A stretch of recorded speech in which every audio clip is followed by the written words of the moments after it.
এখনো কিন্তু উদ্ধার কার্যক্রম চলছে।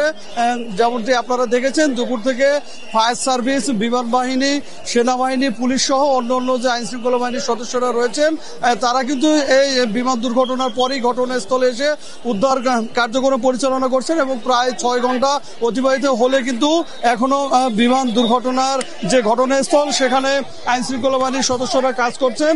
এবং আমরা দেখেছি কিছুক্ষণ আগেও কিন্তু এই ঘটনাস্থল থেকে একটি বিমান দুর্ঘটনার এই ঘটনাস্থল থেকে কিন্তু কয়েকটি অ্যাম্বুলেন্স চলে গিয়েছে এবং যেমনটি বলা হচ্ছে যে এই অ্যাম্বুলেন্স গুলোতে আহত যারা রয়েছেন দুপুর থেকে এই আহতদের কিন্তু নিয়ে যাওয়া হয়েছে। এছাড়া দর্শকরা যদি আপনাদের জানিয়ে রাখি, এ পর্যন্ত আইএসপিআর থেকে যে তথ্যটি জানানো হয়েছে এই ঘটনায় 164 জন আহত এবং আইএসপিআর এবং সেনা এবং আইএসপিআর ও ফায়ার সার্ভিসের পক্ষ থেকে কিন্তু জানানো হয়েছে 19 জনের মৃত্যুর বিষয়টি নিশ্চিত করা হয়েছে এবং বিভিন্ন হাসপাতালে যে আহত নিহতের একটি তালিকা দেওয়া হয়েছে সেখানে দেখা গিয়েছে কুয়েত মন্ত্রী হাসপাতালে আহত রয়েছেন 8 জন, বার্ন ইনস্টিটিউটে রয়েছেন আহত 70 জন, নিহত রয়েছেন 2 জন।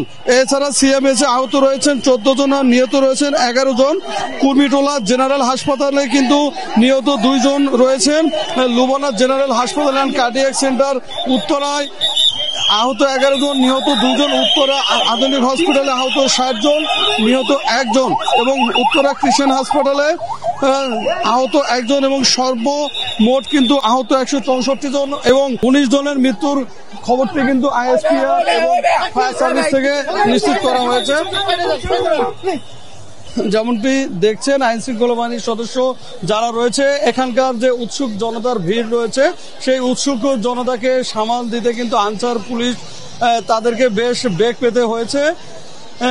ঘটনার পরে কিন্তু আইন শৃঙ্খলা বাহিনীর সদস্যরা এই ঘটনাস্থলে উপস্থিত হন এবং তারপরে কিন্তু পুরো স্কুলের চতুর্দিকে যে উৎসুক জনতা, হাজার হাজার মানুষ তারা কিন্তু জড়ো হয়েছেন এবং আমরা দেখেছি সেনাবাহিনী, পুলিশ, বিজিবি, র্যাব সহ অন্যান্য যে আইন শৃঙ্খলা বাহিনীর সদস্যরা রয়েছে তারা কিন্তু এই উদ্ধার কার্যক্রমে সংযুক্ত রয়েছেন।